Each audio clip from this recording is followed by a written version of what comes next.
क्या Lawrence Bishnoi gang UP में अपना पैर पसार रहा है? क्या बिश्नोई के गुर्गे यूपी में अपना नेटवर्क बड़ा कर रहे हैं? क्या पूर्वांचल बिश्नोई के गुर्गों का ठिकाना बनता जा रहा है? ये सवाल इसलिए क्योंकि हाल ही में हुए बाबा सिद्दीकी की हत्या में बहराइच का रहने वाला शूटर गिरफ्तार हुआ है। इतना ही नहीं, अतीक अशरफ मर्डर में भी आरोपी का लॉरेंस कनेक्शन सामने आया। इसके अलावा कई ऐसी घटनाएं हैं जो इशारा करती हैं कि यूपी बिश्नोई गैंग का अड्डा बनता जा रहा है। एक रिपोर्ट आपको दिखाते हैं, इसी से जुड़ी हुई।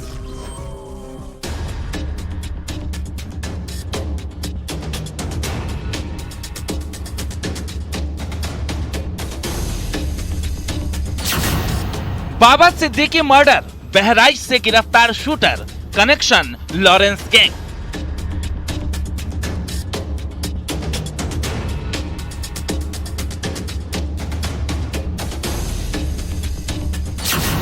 जनवरी 2021 लखनऊ, मुख्तार के करीबी की हत्या, connection Lawrence gang.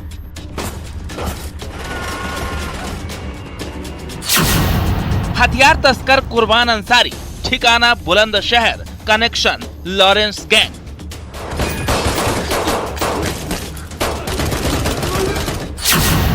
Mafia Atiq का मर्डर, जिगाना पिस्टल से हत्या, कनेक्शन लॉरेंस गैंग।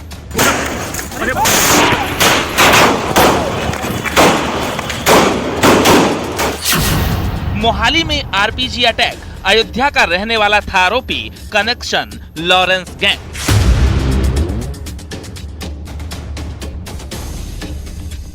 कई ऐसे मामले हैं जो लॉरेंस गैंग का उत्तर प्रदेश कनेक्शन बताता है, लेकिन बाबा सिद्दीकी मर्डर केस के मेन शूटर शिवा गौतम की बहराइच से गिरफ्तारी के बाद सवाल उठने लगे हैं कि क्या लॉरेंस बिश्नोई गैंग का नया ठिकाना उत्तर प्रदेश बनता जा रहा है।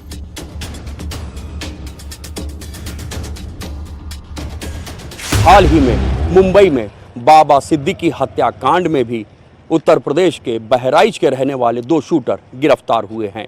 धर्मराज कश्यप तो मौके से ही गिरफ्तार हुआ और शिवा गौतम नेपाल भागने की फिराक के दौरान बहराइच से ही गिरफ्तार हुआ। हालांकि लॉरेंस गैंग का यूपी कनेक्शन काफी पुराना है, लेकिन 2018 से लेकर 2022 तक जो घटनाएं हुई उसमें लॉरेंस गैंग ज्यादा एक्टिव दिखे। चाहे असलहों की तस्करी हो या फिर शूटर हायर करना, लॉरेंस गैंग की पसंद यूपी को क्यों माना जा रहा है?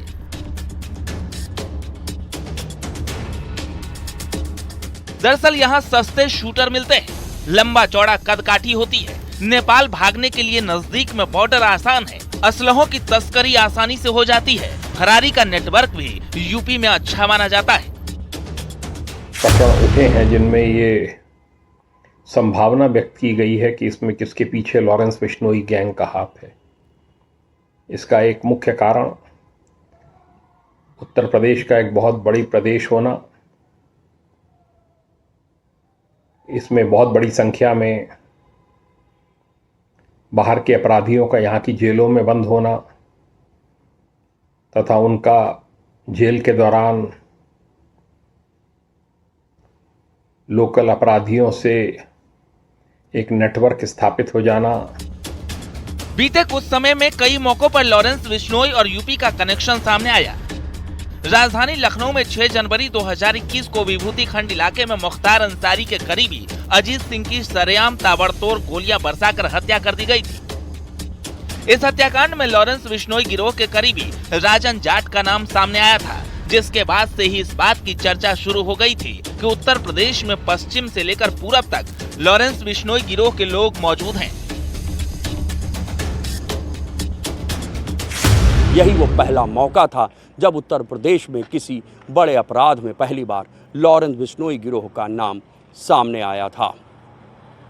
हालांकि जब बाद में कई अन्य मामलों में लॉरेंस बिश्नोई से एजेंसियों ने पूछताछ की तो उस दौरान खुलासा हुआ कि 2018 से 2022 के दौरान लॉरेंस बिश्नोई गिरोह ने यूपी के ही बुलंदशहर जिले के खुर्जा के रहने वाले कुर्बान, शहबाज और इमरान गैंग से इन 4 सालों में करीब 2 करोड़ रुपए के असलहे खरीदे। लॉरेंस गैंग की फायर पावर मजबूत करने में यूपी के बुलंदशहर जिले के खुर्जा में रहने वाले हथियार तस्कर कुर्बान अंसारी गिरोह का नाम सामने आया था। एजेंसियों की जांच में सामने आया है कि बीते कुछ सालों में लॉरेंस ने कुर्बान और उसके बेटे शहबाज और भांजे इमरान से करीब 2 करोड़ रुपए के असलहे खरीदे हैं। पंजाब के मोहाली में इंटेलिजेंस मुख्यालय में जो आरपीजी अटैक हुआ था, उस अटैक के भी 2 आरोपी, जिसमें एक नाबालिग शामिल था, मूल रूप से अयोध्या का ही रहने वाला था। वो नाबालिग और इस अटैक में शामिल दीपक रंगा ने अयोध्या में काफ़ी दिनों तक फरारी काटी थी।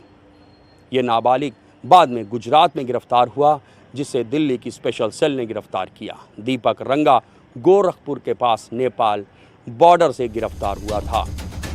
2021 में लॉरेंस ने 8 लाख रुपए में कुर्बान, शहबाज और इमरान के नेटवर्क से एक AK-47 और 100 राउंड गोलियां खरीदी थी। इसी AK-47 का इस्तेमाल सिद्धू मूसेवाला की हत्या में हुआ था, जिसके बाद NIA ने भी बुलंदशहर में कुर्बान गिरोह के ठिकानों पर छापेमारी की थी।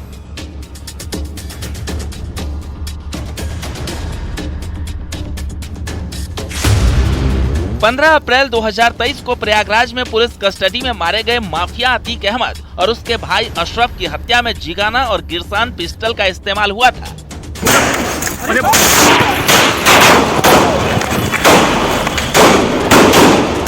वारदात में शामिल शूटर और असलहों के कनेक्शन तलाशती हुई पुलिस की जांच लॉरेंस गैंग तक भी पहुंची, क्योंकि लॉरेंस के गैंग तक जिगाना और दूसरी विदेशी पिस्टल यूपी से ही पहुंची थी। Zigana pistol Lawrence Bishnoi gang का ट्रेडमार्क असलहा बताया जाता है। 17 मई 2023 को देश में लॉरेंस गैंग से जुड़े लोगों के 324 ठिकानों पर छापेमारी हुई, जिसमें यूपी के लखनऊ, अयोध्या, सुल्तानपुर, अमेठी, मेरठ, बागपत में छापेमारी हुई। अब भी एजेंसीज लगातार लॉरेंस बिश्नोई गिरोह पर निगाहें बनाए हुए हैं। उत्तर प्रदेश के DGP प्रशांत कुमार का भी कहना है कि हम लगातार सतर्क निगरानी इस पूरे गिरोह पर रखे हुए हैं। कई अन्य राज्यों की पुलिस और केंद्रीय एजेंसियों के भी संपर्क में हैं। कैमरामैन रवि गुप्ता के साथ ऋषभ मणि त्रिपाठी, न्यूज़ 18, लखनऊ।